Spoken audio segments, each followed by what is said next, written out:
Welcome back. The Bronx's first ever night market is a huge hit. And for those of us who haven't been yet, we have with us Amanda Celestino, publisher from Edible Bronx Magazine, to tell us all about it.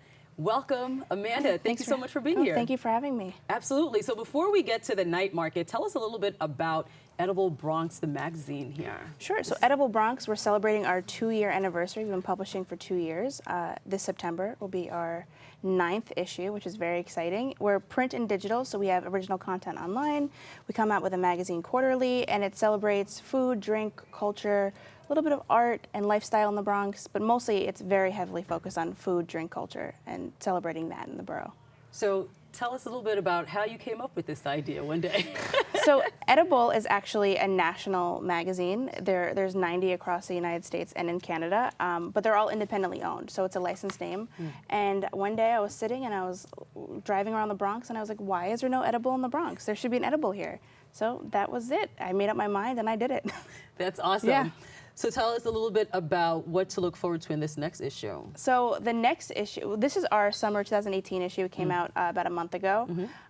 It's our Grow issue, which focuses on growing entrepreneurship, urban agriculture, and then our new issue comes out in September, and it's the innovation issue. So it's focusing a lot on food and technology, some more urban agriculture in there, but also just some Bronxites who are doing really interesting things in the food, drink space, a lot of food activism and food justice work, so we're really excited about it. Activism, that sounds interesting. Tell you. Like, I don't want to give too much away. All right, just a little taste, because I'm curious now. Food activism, you know, I think the Bronx gets a rap sometimes for being a food desert, and whether you agree or disagree, people are still doing things in their communities to try to bring access to healthier, fresh foods and food education. So that's what we consider food activism. Okay, I got that. Fighting food injustice. All right, get into it. I'm getting into it. So, well, Fresh Direct just opened up headquarters here, and they had a ribbon cutting. What was that, last week? So they're hoping to bring, you know, fresh produce and fresh food options to Bronxites. So I thought that was interesting. Yeah, we focus a lot on CSA programs, which is direct from farm boxes you can buy.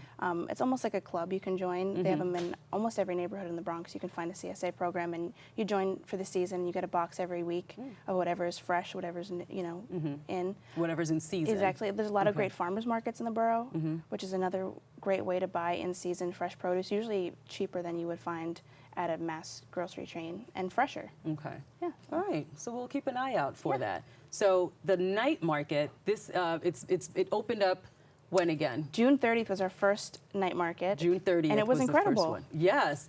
There was a big turnout. We've already had Marco's been here. You know, there was an awesome press event. Here. I know. We love having him, and we love having you. Thank you. And so, you know, there was the huge press event, and all these people were there, and people are eating and enjoying themselves. Actually, one of my favorite photos from the press event is you eating ice cream. I don't remember what I was eating something, but it was like mid-bite. It was the best. I was mid-bite. My mouth was just full on open, just inhaling this thing. That's how I always eat. I'm always inhaling something. And it was delicious. So I actually, to tell you the truth, I haven't been yet. I'm going to make my way. The plan is this weekend to make my way down there and taste a little bit of everything. So I'm looking forward to that. We have more food vendors this time too. So there's a lot to try. Tell me more, yes. Yeah, so I think total we have over 40 vendors, and we actually added wine this time. Last time we said to the local brews come and do beer, but we have a vineyard coming from upstate New York, but they're actually a Bronx business. Malaya Audio, something. They're a truck company, and they own this great vineyard upstate. Very nice. And they've been making these delicious wines, and they would love to showcase it in the borough where they live. That's so awesome. That's really exciting. We didn't have wine last time. So there was no wine. So there's wine this time around, and so that means I'll definitely be there. Yeah, there's wine. There's still the beer. We have the Bronx Brewery. We have Bronx Beer Hall. Okay.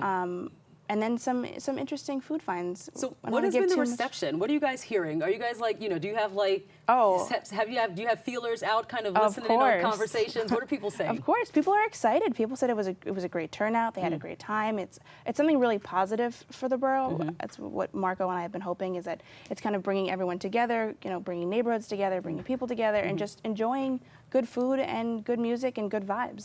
That's the whole point of the market. So. How did you guys decide who would be part of the night market? How did you put out feelers for it? We left it open for an application. You can apply online. If you have all your proper documents or permits, great. You can come right in. If you don't, then we will help you get them. Okay. So it's based on food and business practices and location. Awesome. Yeah. And so the next one is July 28th. this Saturday. This Saturday. July 28th. What time? 4 to 9, Fordham Plaza. 4 to 9, Fordham Plaza. Be there or be square. I will make my way out there this weekend. So we have to take a quick break right now, but we'll be right back with more Open.